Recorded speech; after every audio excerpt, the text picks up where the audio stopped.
आप सभी का बहुत बहुत स्वागत है मेरे इस YouTube चैनल में। आज इस वीडियो में हम बात करेंगे छत्तीसगढ़ के भूगोल से संबंधित कुछ महत्वपूर्ण परीक्षा उपयोगी तथ्यों पर। यहाँ मैंने जितने भी पॉइंट रखे हैं सभी CGPSC और CG व्यापम से संबंधित जो भी परीक्षाएं होती है, स्पेशली अभी जो CGPSC प्रीलिम्स का जो एग्जाम होने वाला है उसके लिए काफी इंपॉर्टेंट हो सकता है। तो आप लोग जो है वीडियो को आखिर तक ध्यान से देखिएगा। मैंने जितने भी यहाँ पर तथ्य रखे हैं सभी जो है वन लाइनर वाले हैं, मतलब कि कोई ऐसा नहीं है कि मैंने 4 ऑप्शन दे रखे हैं, क्वेश्चन है, उस टाइप का नहीं है। केवल मैंने तथ्यों को रखा हुआ है। टोटल मैंने 50 पॉइंट यहाँ पर रखे हैं जिनको मैं एक्सप्लेन भी करता चलूंगा। तो शुरू करते हैं हम लोग। वीडियो इंपॉर्टेंट होगा, आखिर तक जरूर देखना।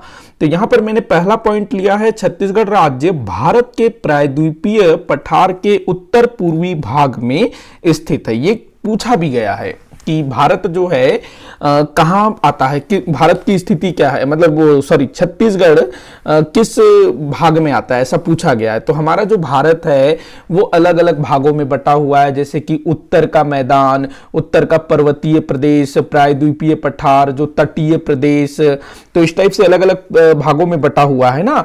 तो हमारा जो छत्तीसगढ़ है ये प्रायद्वीपीय पठार के अंतर्गत आता है, ध्यान रखना। और प्रायद्वीपीय पठार के उत्तरी पूर्वी भाग में स्थित है। अगर हम भारत का नक्शा बनाए कुछ इस तरह से, तो ये अपना गुजरात हो गया, इस तरफ ऐसे। तो ये जो ऊपर वाला भाग है ये गंगा का मैदान हो गया, गंगा का मैदान, इधर ब्रह्मपुत्र, गंगा ब्रह्मपुत्र का मैदान, इस तरफ गंगा का मैदान, गंगा सतलुज का मैदान, इस तरफ रेगिस्तान वाला थार हो गया। ये किनारे किनारे क्या हो गया, तटीय प्रदेश, जिसको हम तटीय प्रदेश कहते हैं ना।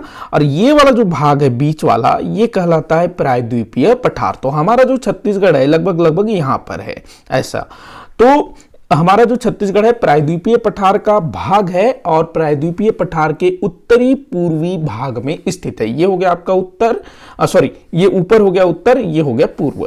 तो प्रायद्वीपीय पठार के उत्तर पूर्वी भाग में स्थित है, ऐसे ध्यान रखना। तो पहला पॉइंट हो गया, समझ में आ गया होगा। अगला दिया हुआ है, छत्तीसगढ़ राज्य मध्य प्रदेश के दक्षिण पूर्वी भाग में स्थित है। काफी बार पूछा गया है कि छत्तीसगढ़ मध्य प्रदेश के किस भाग में स्थित है। तो छत्तीसगढ़ दक्षिण पूर्वी भाग में स्थित है। देखो, अगर हम मध्य प्रदेश का पुराना नक्शा बनाए तो कुछ इस तरह का होता था मध्य प्रदेश का पुराना नक्शा, ऐसा। और इधर वाला जो भाग है ये बन गया छत्तीसगढ़। तो ये मध्य प्रदेश है, MP। तो ये हो गया आपका पूर्व, इधर पूर्व हो गया, इधर हो गया दक्षिण। तो जो छत्तीसगढ़ है मध्य प्रदेश के दक्षिण पूर्व में स्थित है, ध्यान रखना। काफी बार पूछा गया है ये चीज भी। अगला देखते हैं हम लोग, तीसरा पॉइंट, छत्तीसगढ़ राज्य की स्थिति जो अक्षांश देशांतर है उसके हिसाब से। तो अक्षांश ऐसा होता है ना, अक्षांश ये ऐसा होता है, अक्षांश देशांतर ऐसा होता है।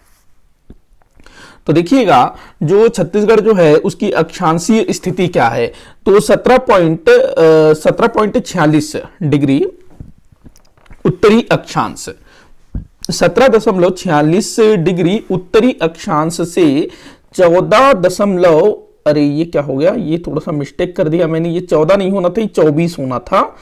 हाँ, ये 24 होना था, माफी चाहूंगा।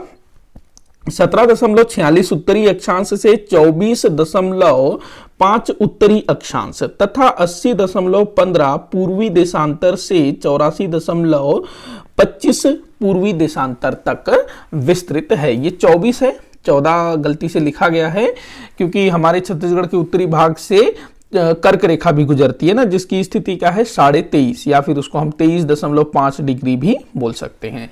तो इसके ऊपर तक हमारा छत्तीसगढ़ है, तो लगभग 14.5 डिग्री उत्तरी अक्षांश तक विस्तृत है। देखो ऐसे, मैं यहाँ ऐसे छत्तीसगढ़ का नक्शा बना लेता हूँ एक मोटा माटा। तो यहाँ पर जो आखिरी जो बिंदु है सुकमा, वो जो है ये है 17.46 उत्तरी अक्षांश। और ये जो ऊपर वाला जो बिंदु है जो उत्तर प्रदेश को टच करता है वो ये है 24.5 उत्तरी अक्षांश। उस बाद देशांतर की अगर हम बात करें तो इधर जो बीजापुर जिला है वो आपका हो जाएगा ये 80.15 पूर्वी देशांतर। और इस तरफ जो जसपुर वाला भाग है जो सर्वाधिक पूर्वी भाग है वो हो जाएगा ये 84.5 25 पूर्वी देशांतर। तो ये आपको समझ में आ गया होगा, तो इसको आप लोग याद कर लीजिएगा क्योंकि ये पूछा जाता है। तो ये 14 नहीं है, वो 24 है। आपको ये समझ में आ गया होगा। अगला पॉइंट हम लोग देखते हैं, छत्तीसगढ़ राज्य का कुल भौगोलिक क्षेत्रफल 1,35,191 वर्ग किलोमीटर है। यह भारत के कुल क्षेत्रफल का 4.11% है। अच्छा, कुछ बच्चे ना 1,01,192 बता रहे हैं, कुछ 96 बता रहे हैं। अलग अलग जगह पर आपको ना थोड़ा सा फर्क देखने को मिलेगा, कुछ में 92 भी मिल रहा है, कुछ में 96 भी देखने को मिल रहा है, तो उसमें कंफ्यूज मत होइएगा। वैसे सीजीपीएससी ने मेरे ख्याल से ये वाला आंसर लिया है। तो यहां पर ये भी देखेंगे कि यह भारत के कुल क्षेत्रफल का 4.11% है। तो भारत का जितना भी क्षेत्रफल है उसमें से छत्तीसगढ़ का क्षेत्रफल कितना होता है, 4.11%। अगला पॉइंट है, छत्तीसगढ़ राज्य का भौगोलिक क्षेत्रफल अविभाजित मध्य प्रदेश के कुल क्षेत्रफल का 30.48% है। तो ये भी पूछा गया, मतलब ये जो हमारा जो पहले मध्य प्रदेश था ना, हमारा मध्य प्रदेश, ऐसा उनका राजकीय गीत भी है जहां तक। तो ये जो मध्य प्रदेश का है, ये टोटल जो है 30.48% भाग होता है। मध्य प्रदेश काफी बड़ा है, अभी भी बहुत बड़ा है ना, तो ये जो भाग है मध्य प्रदेश का 30.48% होता है। तो ये भी काफी बार पूछा गया है, ध्यान रखना। अगला है 6ठा नंबर, छत्तीसगढ़ राज्य क्षेत्रफल की दृष्टि से भारत में 9वां सबसे बड़ा राज्य है। देखो, क्षेत्रफल की दृष्टि से छत्तीसगढ़ जो है भारत में 9वां सबसे बड़ा राज्य है।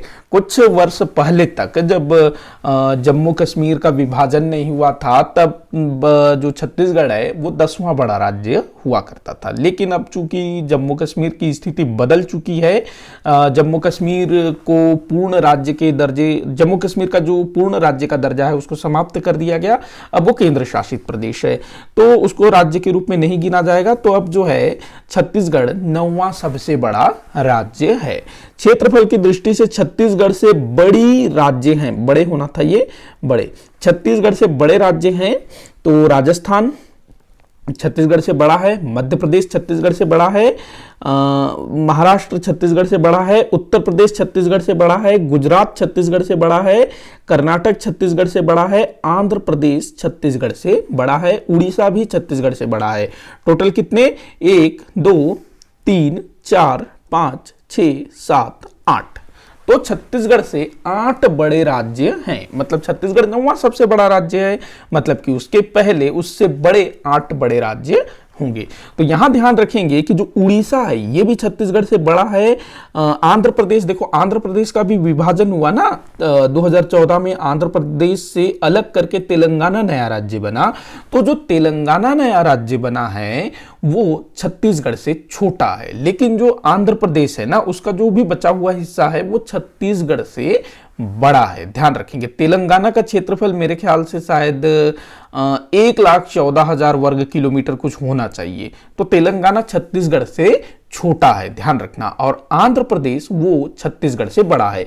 यहां उड़ीसा को भी विशेष ध्यान रखना कि ये भी जो है छत्तीसगढ़ से बड़ा है।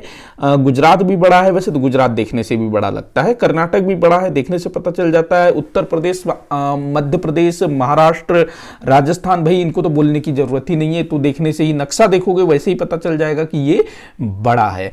बाकी आप स्पेशल याद रखना, जो पश्चिम बंगाल हो गया, तमिलनाडु हो गया, बिहार हो गया, झारखंड हो गया, ये सब जो हैं छत्तीसगढ़ से छोटे हैं, क्योंकि जो पश्चिम बंगाल है वो देखो बिल्कुल बिल्कुल डोनाल्ड डक टाइप का उसका वो है ना नक्शा, काफी मतलब ऊपर कटा हुआ है, तो वो छत्तीसगढ़ से छोटा है। असम भी छत्तीसगढ़ से छोटा है। तो ये बड़े राज्य हैं छत्तीसगढ़ से, टोटल 8 बड़े राज्य और छत्तीसगढ़ 9वां। अगला हम देखते हैं, छत्तीसगढ़ राज्य की सीमाएं भारत के 7 राज्यों को स्पर्श करती है। छत्तीसगढ़ राज्य एक भूआविष्ठित राज्य है, ये भी काफी बार पूछा गया है। छत्तीसगढ़ राज्य एक भूआविष्ठित राज्य है। देखो, भूआविष्ठित राज्य उस राज्य को कहा जाता है जो किसी भी अंतरराष्ट्रीय सीमा अथवा किसी भी समुद्री सीमा को स्पर्श न करता हो, उसको बोला जाता है भूआविष्ठित राज्य।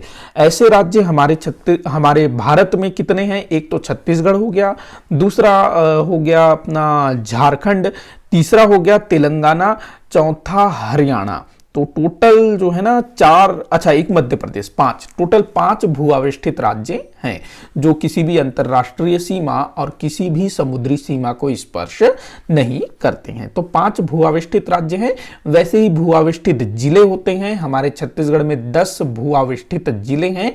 ये आप लोगों के लिए होमवर्क है कि आप मुझे कमेंट बॉक्स में बताइएगा कि 10 भू-आविष्ठित जिले कौन कौन से हैं।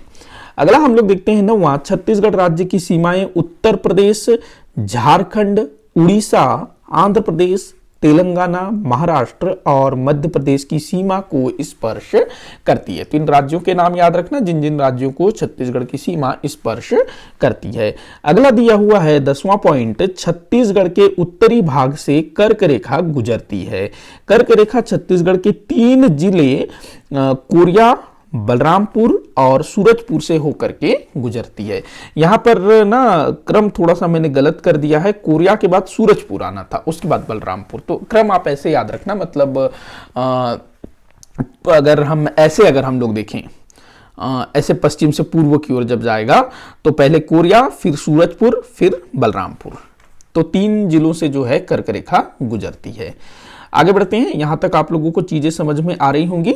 अगला देखते हैं हम लोग 11वां, 1 नवंबर सन 2000 को छत्तीसगढ़ राज्य अस्तित्व में आया था। भाई ये सबको याद है, सबको मालूम है, 1 नवंबर को हमारा छत्तीसगढ़ बना था, स्थापना दिवस मनाया जाता है। अच्छा, आप लोगों के लिए एक और क्वेश्चन है कि इस वर्ष छत्तीसगढ़ राज्य का कौन सा स्थापना दिवस मनाया गया, क्योंकि ऐसा पूछा जा सकता है।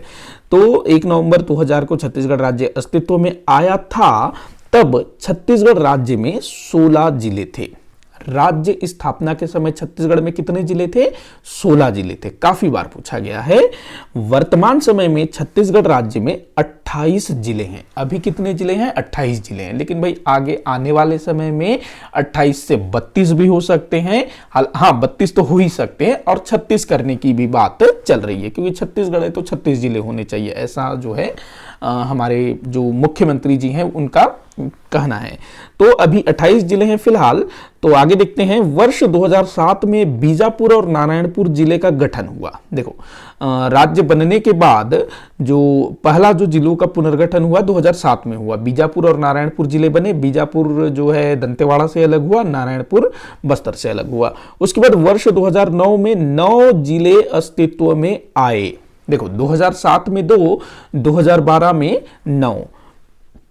उसके बाद अगला 2020 में गौरेला, पेंड्रा, मरवाही 28वें जिले के रूप में अस्तित्व में आया। तो ऐसे आप लोग याद रखना, मतलब कि राज्य स्थापना के बाद से लेकर के अभी तक 3 बार जिलों का गठन हो चुका है। 2007 में 2 जिले, 2012 में 9 जिले, 2020 में 1 जिला। कौन कौन से जिले थे ये भी आपको ध्यान में रखना होगा। अगला पॉइंट है, छत्तीसगढ़ राज्य में 5 संभाग हैं। कितने संभाग हैं? 5 संभाग।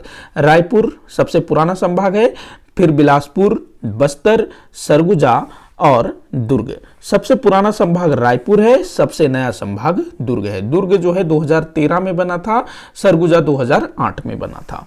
अगला पॉइंट दिया हुआ है, छत्तीसगढ़ राज्य का मध्य भाग मैदानी है। जो मध्य भाग है ना, मैदानी है, महानदी बेसिन, और इसका उत्तरी और दक्षिणी भाग पर्वत और पठारी भाग है। इसका पूर्वी और पश्चिमी भाग भी उच्च भूमि वाला है। मतलब देखो, इसमें यह बोल रहा है कि जो छत्तीसगढ़ का जो मध्य वाला भाग है ना, ये हमारा छत्तीसगढ़ मान लो, तो जो बीच वाला जो भाग है जिसमें आपके 3 संभाग आ जाएंगे, रायपुर संभाग, बिलासपुर संभाग, दुर्ग संभाग। तो ये जो है मैदानी भाग है। इसका उत्तरी और दक्षिणी भाग पर्वत पठार वाला भाग है। इसके बाद बोल रहा है कि ये जो पश्चिमी भाग है इस तरफ वाला, और इधर वाला भाग पूर्वी भाग, ये जो है उच्च भूमि वाला है। तो देखो, इस तरफ मैकल पर्वत श्रेणी है और इधर भी छोटी छोटी पहाड़ियां है। तो इधर भी जो है थोड़े थोड़े मतलब ऊंची वाली जगहें हैं। बाकी जो बीच वाला भाग है ये मैदान है। तो ये ऐसा अगर कथन वथन में पूछेगा ना तो ये सही होगा, तो इसको ध्यान में रखना। तो ये 13वां पॉइंट था ना।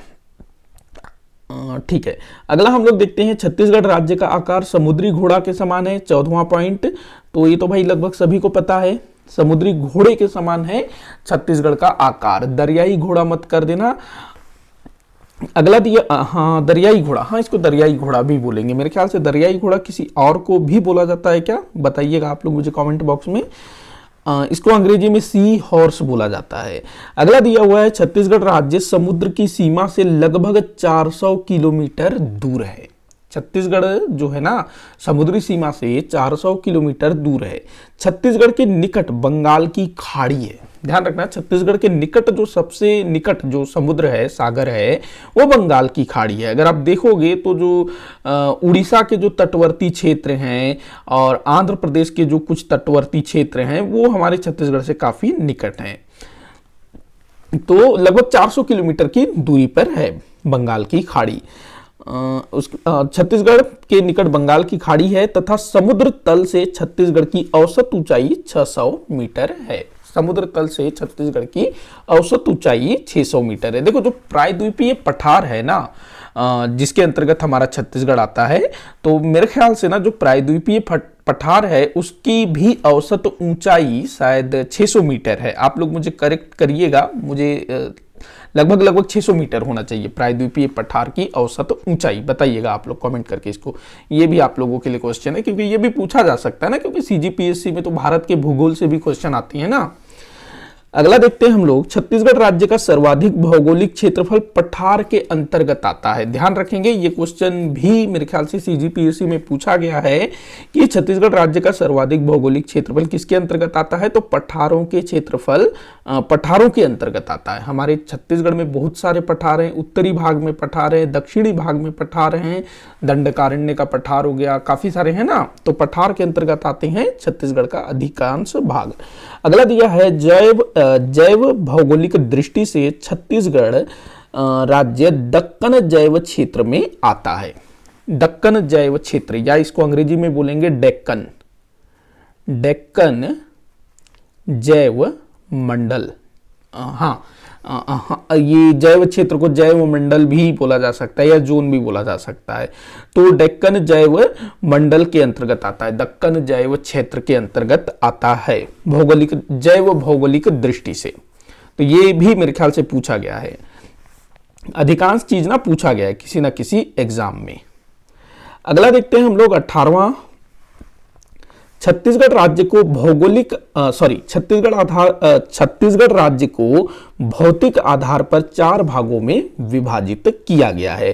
पहला छत्तीसगढ़ का मैदान, दूसरा दंडकारण्य का पठार, तीसरा पूर्वी बघेलखंड का पठार और चौथा जसपुर पाट प्रदेश। तो ध्यान रखना, छत्तीसगढ़ को 4 भौतिक प्रदेशों में बांटा गया है। जैसे कि मैंने शुरू में बताया था कि भारत को जो है ना भौगोलिक आधार पर या फिर भौतिक आधार पर 5 भागों में बांटा गया है। जैसे कि उत्तर का पर्वतीय प्रदेश, उत्तर का मैदान या फिर जिसको गंगा ब्रह्मपुत्र का मैदान भी बोला जाता है, उसके बाद प्रायद्वीपीय पठार, फिर तटीय प्रदेश और उसके बाद फिर रेगिस्तान जो थार मरुस्थल, वो 5 भागों में बांटा गया है। तो वैसे ही छत्तीसगढ़ को भौतिक आधार पर 4 भागों में विभाजित किया गया है। तो इनके नाम आपको याद रखना है, इंपॉर्टेंट है। छत्तीसगढ़ का मैदान, दंडकारण्य का पठार, पूर्वी बघेलखंड का पठार और जसपुर का पाट प्रदेश। अगला हम देखते हैं, छत्तीसगढ़ का मैदान सबसे बड़ा भौतिक प्रदेश है। ध्यान रखना, काफी बार पूछा गया है कि छत्तीसगढ़ जो 4 भौतिक प्रदेशों में बटा हुआ है तो सबसे बड़ा कौन सा है। तो छत्तीसगढ़ का मैदान जो है सबसे बड़ा भौतिक प्रदेश है क्षेत्रफल के आधार पर। इसे महानदी का मैदान और महानदी बेसिन के नाम से भी जाना जाता है, क्योंकि जो छत्तीसगढ़ का मैदान है उसमें महानदी का प्रवाह होता है, तो इसको महानदी का मैदान या फिर महानदी बेसिन भी कहा जाता है। छत्तीसगढ़ का मैदान का विस्तार बिलासपुर, रायपुर एवं दुर्ग संभाग में है। जो मैदानी वाला क्षेत्र है ना वो। अगला दिया हुआ है, छत्तीसगढ़ के मैदान में प्रमुखतः कड़प्पा चट्टान पाया जाता है जो चूना पत्थर के लिए मिलता है। काफी बार पूछा गया है कि छत्तीसगढ़ के मैदान में कौन सा खनिज मिलता है, कौन सा चट्टान है। तो चट्टान में याद रखेंगे कड़प्पा चट्टान, खनिज में याद रखेंगे चूना पत्थर। इसीलिए आप लोग देखिएगा कि जो मध्य छत्तीसगढ़ है वहां पर सीमेंट की बहुत सारी फैक्ट्रियां हैं, क्योंकि सीमेंट के लिए चूना पत्थर आवश्यक होता है और जहां चूना पत्थर सहजता से उपलब्ध होगा वहां पर सीमेंट की फैक्ट्रियां लगाई जाएंगी। जाएगी। अब ऐसा तो है नहीं कि भाई सीमेंट की फैक्ट्री कहीं भी खोल दी गई हो लेकिन वहां आसपास चूना पत्थर नहीं मिलता है, और वो जो है 1500 किलोमीटर दूर से चूना पत्थर लेकर के आ रहा है, सीमेंट बना रहा है, तो सीमेंट कितने में बिकेगा? 1000 रुपए बोरी बिकेगा। अभी मेरे ख्याल से 350-400 रुपए का है। तो अगर दूर से लाएगा तो ज्यादा महंगा हो जाएगा ना। तो जहां जो चीज मिलता है ना उसके आसपास ही उसकी फैक्ट्रियां लगाई जाती है। जैसे कि हमारे छत्तीसगढ़ में लोहा मिलता है, बॉक्साइट मिलता है, तो इसीलिए आप यहां पर देखिएगा जो इस्पात उद्योग है ना, भिलाई में भिलाई स्टील प्लांट, कोरबा में बाल्को है, एल्यूमिनियम का काम वहां पर होता है ना। क्यों? क्योंकि यहां पर लौह अयस्क हो गया, बॉक्साइट हो गया, ये चीजें मिलती है आसानी से। इसी कारण आसपास जो है इस तरह के उद्योग लगे हैं। तो चूना पत्थर जो है छत्तीसगढ़ के मैदान में काफी मिलता है, महानदी बेसिन में, तो इसीलिए वहां पर जो है सीमेंट की फैक्ट्रियां भी काफी देखने को मिलती है। अगला दिया हुआ है 22वां, ये हो गया ना, 21वां हो गया, ठीक है। 22वां हम देखते हैं, छत्तीसगढ़ के मैदान के अंतर्गत पेंड्रा लोरमी का पठार, छुरी उदयपुर की पहाड़ी, मैकल श्रेणी आदि आते हैं। तो ध्यान रखना, जो पेंड्रा लोरमी का पठार है ना बिलासपुर मुंगेली की ओर, तो वो जो है इसी छत्तीसगढ़ के मैदान के अंतर्गत आते हैं। छुरी उदयपुर की पहाड़ियां, ये भी जो है छत्तीसगढ़ के मैदान के अंतर्गत आते हैं। मैकल पर्वत श्रेणी भी इसी के अंतर्गत आती है। अगला देखते हैं, छुरी उदयपुर की पहाड़ी कोरबा, सरगुजा और रायगढ़ जिले में स्थित है। मांड नदी इसे 2 भागों में विभक्त करती है। मेरे ख्याल से ये मैंने शायद किसी पेपर में पढ़ा था, शायद मतलब किसी एग्जाम में। तो ये ध्यान रखना, छुरी उदयपुर की पहाड़ियां, छुरी उदयपुर की पहाड़ियों को मांड नदी विभक्त करती है, 2 भागों में बांटती है। पूछा जा सकता है, आपको इंपॉर्टेंट हो सकता है, ध्यान रखेंगे। अगला दिया हुआ है, मैकल पर्वत श्रेणी का विस्तार राजनांदगांव, राजनांदगांव जिला, कबीरधाम और मुंगेली और बिलासपुर जिले तक है, जो मैकल पर्वत श्रेणी है। तो ये जो है ना पश्चिम की ओर है, मैकल पर्वत श्रेणी पश्चिम की ओर है, मतलब जो मध्य प्रदेश की सीमा है ना उस तरफ। इसकी सबसे ऊंची चोटी बदरगढ़ की चोटी है, जो 1176 मीटर ऊंची है। मैकल पर्वत श्रेणी की सबसे ऊंची चोटी बदरगढ़ की चोटी, 1176 मीटर इसकी हाइट है, ये पूछा गया है। अगला दिया हुआ है, मैकल पर्वत श्रृंखला सतपुड़ा पर्वत श्रृंखला का हिस्सा है। तो ये सतपुड़ा पर्वत श्रृंखला का पूर्वी हिस्सा है। ध्यान रखेंगे, सतपुड़ा पर्वत श्रृंखला जो कि मध्य प्रदेश में है ना, सतपुड़ा पर्वत श्रृंखला, तो उसका पूर्वी भाग है मैकल पर्वत श्रृंखला। मैकल पर्वत श्रृंखला सतपुड़ा पर्वत का पूर्वी भाग है, इसी कारण कबीरधाम जिला वृष्टि छाया क्षेत्र के अंतर्गत आता है। वृष्टि छाया क्षेत्र से तात्पर्य है कम वर्षा प्राप्त करने वाला क्षेत्र।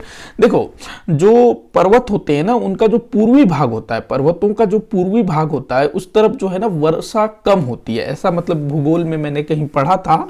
तो ये जो मैकल पर्वत श्रृंखला है, ये पूर्वी भाग है सतपुड़ा पर्वत श्रृंखला का, तो यहां पर जो है वर्षा कम प्राप्त होता है। तो वृष्टि छाया क्षेत्र, काफी बार पूछा गया है कि छत्तीसगढ़ का कौन सा क्षेत्र वृष्टि छाया क्षेत्र है, ऐसे पूछेगा, ऐसा नहीं पूछेगा कि किस क्षेत्र में कम वर्षा होती है।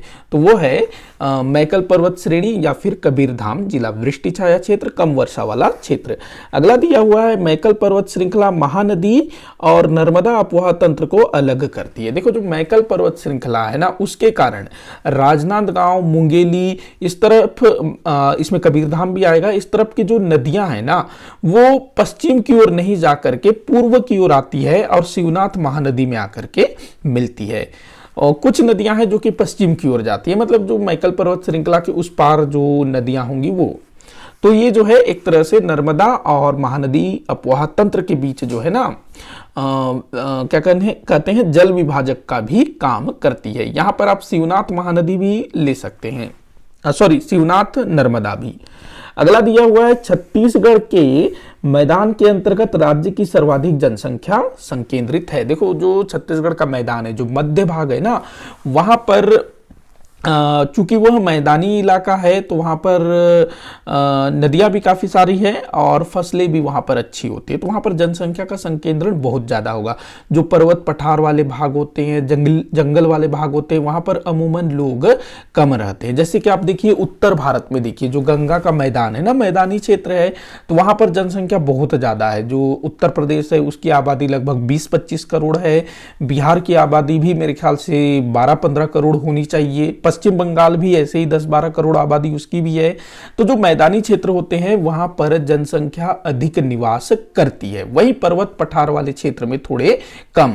जैसे कि आप देख लो उत्तराखंड देख लो, हिमाचल प्रदेश देख लो, जम्मू कश्मीर देख लो, ये क्या है, थोड़े से दुर्गम क्षेत्र है। इसके अलावा आप देखिएगा राजस्थान, वहां की आबादी भी थोड़ी सी कम है। क्यों कम है भाई? रेगिस्तान, वहां वैसे ही जीवन मतलब जीना जो है बड़ा कठिन होता है, लेकिन वहां के लोग जो है वहां जीना सीख चुके हैं। ऐसे ही अगर हम दक्षिण की ओर देखें तो दक्षिण की ओर भी काफी मतलब पर्वत पठार वाले क्षेत्र है, तो वहां भी थोड़ा सा जो जनसंख्या है उत्तर भारत के मैदानों की तुलना में कम है। तो यही जो है हमारे छत्तीसगढ़ के जो मध्य भाग में, जिसको हम छत्तीसगढ़ का मैदान कहते हैं, महानदी का मैदान कहते हैं, चूंकि वह मैदानी क्षेत्र है तो वहां पर जनसंख्या का अधिक संकेंद्रण देखने को मिलता है। और वहीं उत्तरी छत्तीसगढ़ में, दक्षिणी छत्तीसगढ़ में जनसंख्या थोड़ी कम है। स्पेशली ना दक्षिणी छत्तीसगढ़ में जो बस्तर वाला भाग है, दंडकारण्य का पठार, वहां पर जनसंख्या थोड़ी कम है।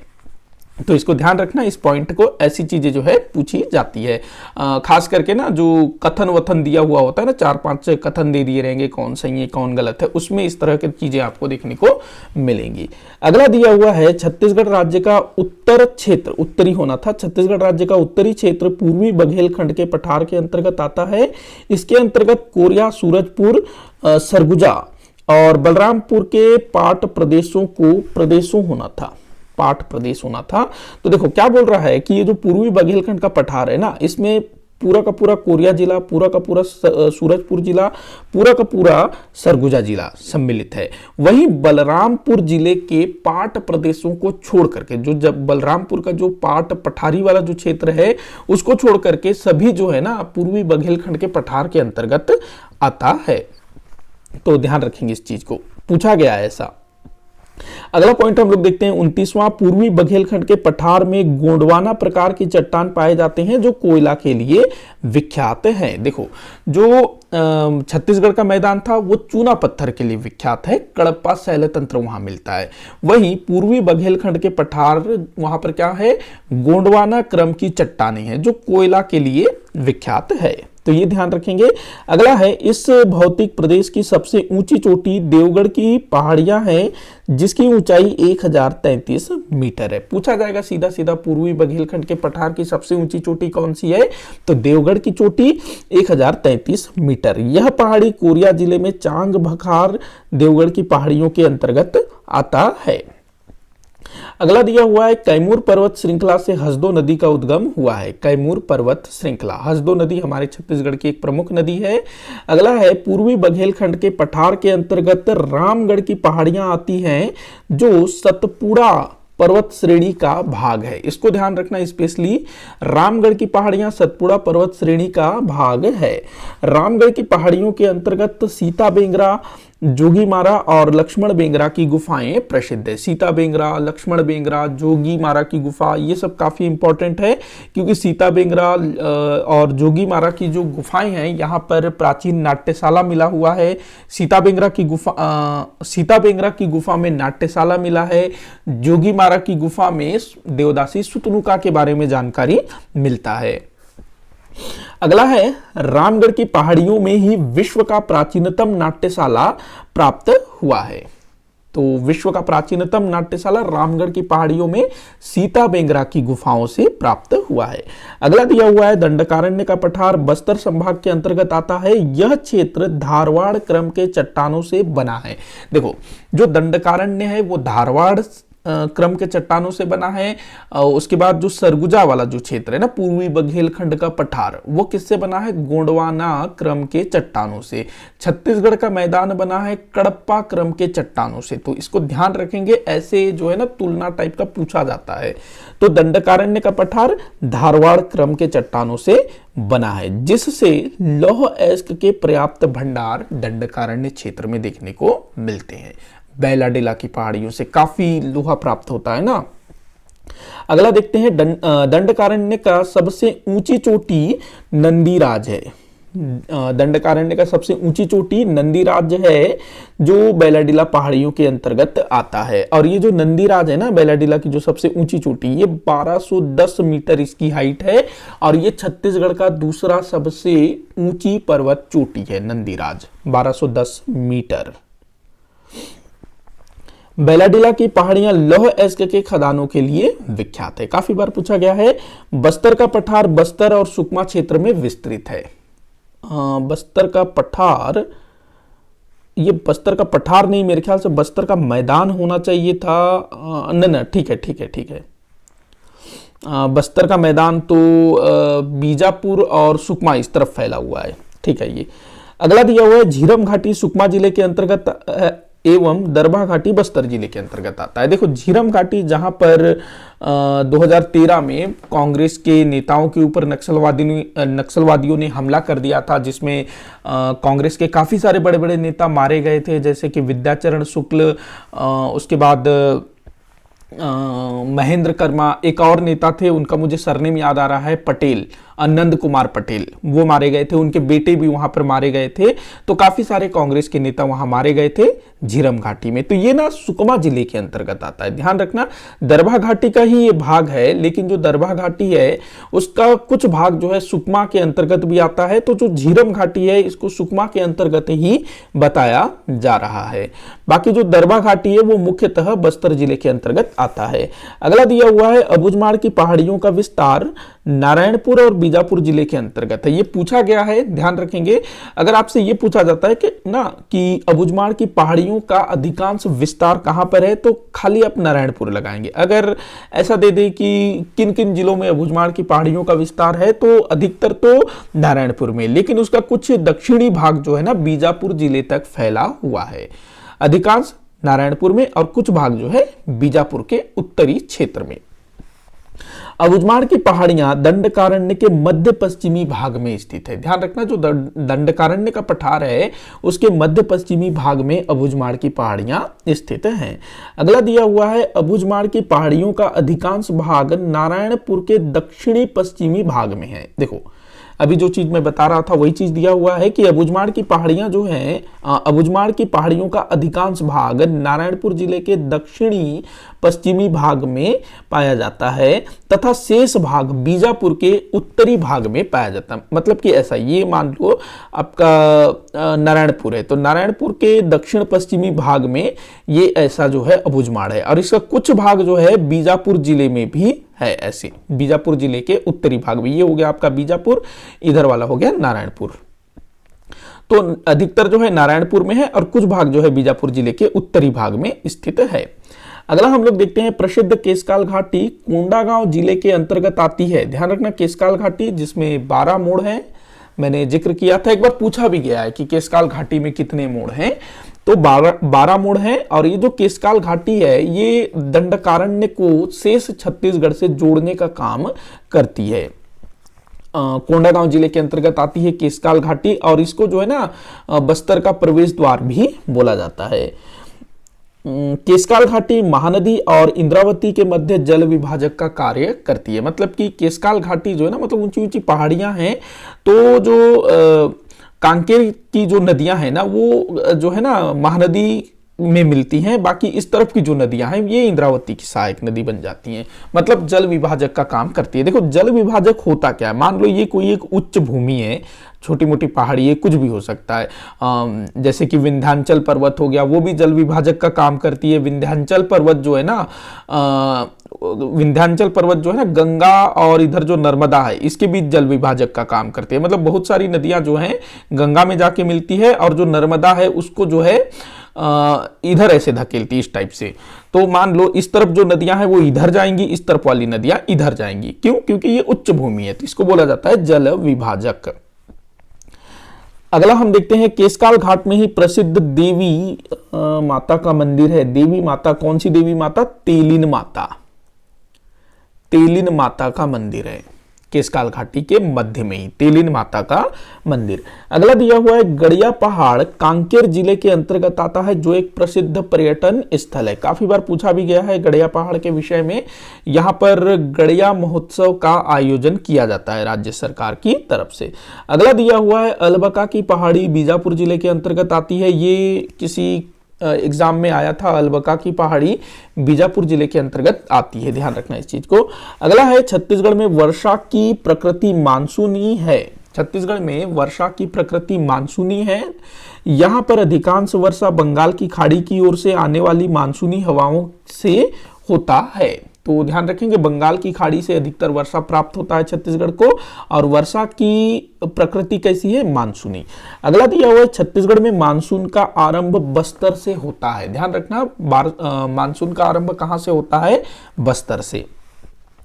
अगला है छत्तीसगढ़ का मैकल पर्वत श्रृंखला वृष्टि छाया क्षेत्र के अंतर्गत आता है, जहां कम वर्षा होती है। तो कम वर्षा वाला क्षेत्र जो है मैकल पर्वत श्रेणी अर्थात कबीरधाम जिला।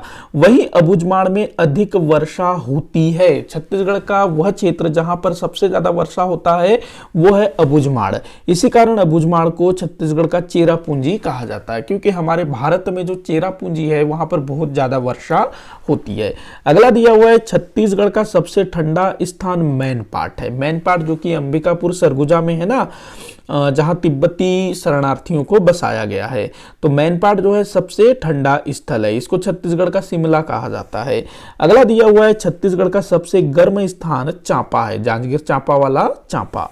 अगला दिया हुआ है छत्तीसगढ़ में शीतकालीन वर्षा पश्चिमी गर्तों से होती है, जिसे पश्चिमी विक्षोभ के नाम से भी जाना जाता है। देखो शीतकालीन वर्षा हमारे छत्तीसगढ़ में ना ठंड के समय भी थोड़ी बारिश होती है, जो कि पश्चिमी गर्तों से होती है या फिर पश्चिमी विक्षोभ से होती है, जो कि पश्चिम की ओर से आती है ना, भूमध्य सागर से।